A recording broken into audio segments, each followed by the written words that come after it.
All right, hello everybody. For today's lessons, we're going to be going over takeoffs and landings.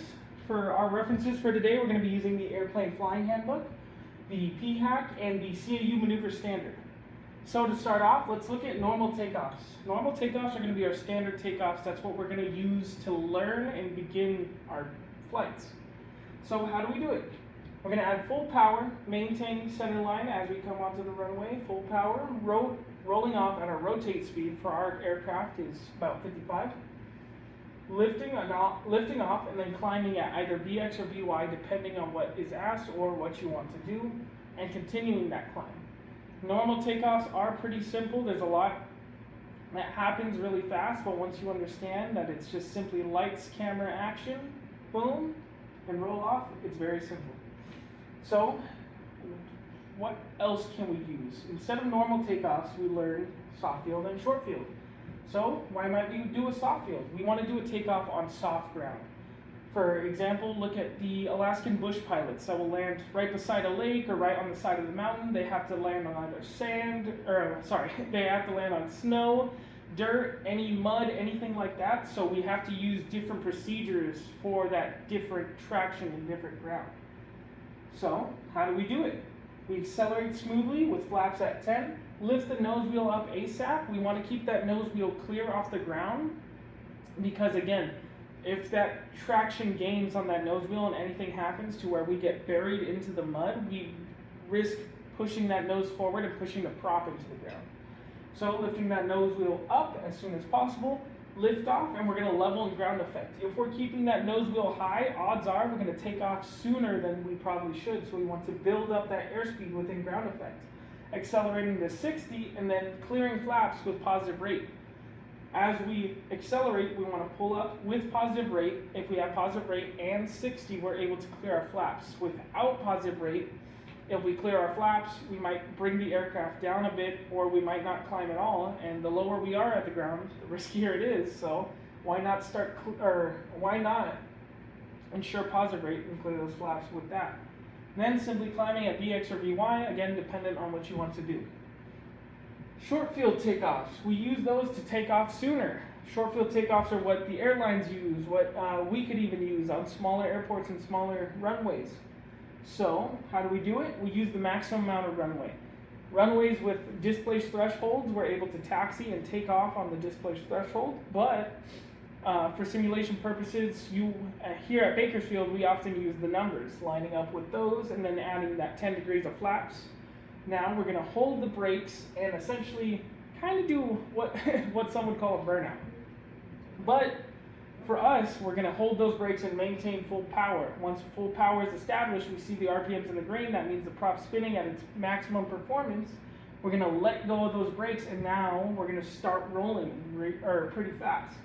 We're going to maintain center line, and now with that increased power, we're going to rotate at around 51 or 55, dependent on how much weight the aircraft has. And we're going to clear our obstacle, usually a 50-foot. Simulating short field runways means our runway's short and there's usually an obstacle either at the end or beginning or both. So we want to clear that 50-foot obstacle. Once we know we're clear that with 60 knots and positive rate, then we begin to clear our flaps and climb VX or VY as desired. So, what are some common takeoff errors? Incorrect wind correction. With any crosswind, we're going to get pushed in that direction, so we need to be able to properly adjust for that, tilting towards the wind and taking off as required. Or even some solo students or even private pilot students will end up going to airports for a solo or by themselves and using the incorrect runway, having a tailwind as they take off. We want headwinds as we take off because that helps us slow down or slow our ground speed, letting us take off sooner and climb higher in a shorter distance. So, what are some hazards? Incursions. Here at Bakersfield, we have a control tower. So, control tower tells us when we're clear, when we're good to cross, when we're able to enter the runway, or what we're able to do if we're given the option if we're given a delayed takeoff or a regular takeoff. So, knowing when you're able to do that. For uncontrolled airports, such as Shafter, for example, you want to hold short of the runway, pointed towards the approach end, so that way you can see aircraft coming in And if you don't see any, you don't hear any traffic, and you deem it safe, you're able to say, all right, I'm going to take the runway, chapter into. And then you're able to take that runway. Another hazard we could talk about is rejected takeoffs. If there's anything on the runway, anything happens with the engine, or we're uncomfortable with how our takeoff's looking, especially with shorter runways, if we have the distance, pull the power, apply those brakes, use maximum braking, and once the aircraft slows down, use aerodynamic braking, pulling the yoke in to use that elevator to slow you down. Excuse me. So that way you can get off at the soonest point. So rejected takeoffs do happen, and it's a good thing to teach and be aware of because you never know what can happen, but having the response for it always helps. Now let's talk about landings. So normal landings teach us the standard landing procedure, and it teaches us a lot about energy management. Normal landings and good ones especially start with a solid approach. Pattern altitude, holding the correct speeds, knowing exactly when you're beam, when you're base, when you're final, using that proper distancing and those proper turns. So starting at a proper speed, and again, flap usage. So a beam, usually you want to do 10 degrees of flaps. On that base, you might add 20, and on that final, you might add 30 if you need it. Maintaining a proper pitch to short final lets us descend down to the runway as we want, either at a proper descent rate, and then flaring above the ground to slow us down and stay low.